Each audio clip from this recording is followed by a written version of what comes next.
여러분 안녕하십니까? 지난 한 주간 남구청에서 있었던 소식을 모아 전해드리는 남구청 소식입니다. 먼저 첫 번째 소식입니다. 남구가 지난 23일 남구청 3층 회의실에서 정책자문위원 등 22명이 참석한 가운데 제9기 정책자문단 출범 및 전체 회의를 가졌습니다.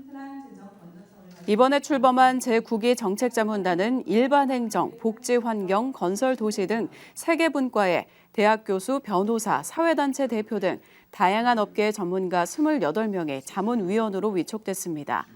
자문단은 앞으로 구민경제 활성화, 행복남구 도시 브랜딩, 청년도시, 인구 변화와 같은 남구의 주요 정책 분야에 대한 자문 역할을 수행하고 대응 전략 등을 논의할 예정입니다. 문화체육관광부가 주관하는 지역 문화매력 100선에 남구 장생포 문화창고와 복합문화공간, 지관서가 6곳이 선정됐습니다. 이번 지역문화 100선은 전국 지자체와 국민발굴단이 추천한 천여 곳을 대상으로 빅데이터 분석과 전문가 심사를 거쳐 최종 확정됐습니다. 장생포 문화창고는 수산물 가공창고였던 폐산업시설을 리모델링한 복합문화예술공간이며 지관서가 6곳은 울산시와 SK가스가 지역의 유휴 공간을 발굴해 복합문화공간으로 꾸몄습니다. 남구가 지난 21일 태화강 둔치에서 나눔과 배려문화 확산을 위한 2023 남구 복지박람회를 열었습니다.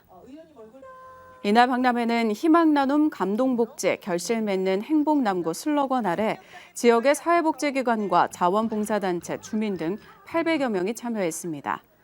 참여한 기관과 단체에서는 사업 소개와 성과 공유 등 기관 홍보는 물론 방문객들에게 다양한 즐길거리 제공을 위한 체험 부스를 운영해 주민들에게 복지 정보와 서비스를 체감할 수 있는 기회를 제공했습니다. 남구도시관리공단이 롯데호텔 울산과 고래문화특구 체류형 관광 활성화를 위한 업무 협약을 체결했습니다. 공단과 호텔은 이번 업무 협약에 따라 남구 지역 관광 상품과 기념품을 공동으로 개발하고 장생포 고래문화특구 홍보에 함께 협력하게 됩니다. 공단은 문체부 남북권 광역관광개발계획의 일환으로 고래문화특구의 통합형 체류관광 공간 조성을 위해 호텔과 함께 공동협력체제를 유지해 나갈 예정입니다.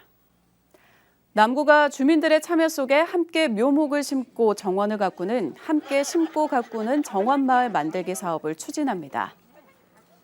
이번 사업은 2021년 하반기부터 추진 중인 사업으로 주민들 간 마을 공동체 조성과 소통의 계기를 마련하고자 시행 중에 있습니다. 지역 내 주민들이 함께 가꾼 정원이 늘어나면서 남구 주민들이 일상 속에서 힐링과 여유를 느낄 수 있을 것으로 기대되고 있습니다. 남구가 매년 태화강 둔치에 계절별 초화단지를 조성해 태화강을 산책하는 시민들에게 다양한 볼거리를 제공하고 있습니다.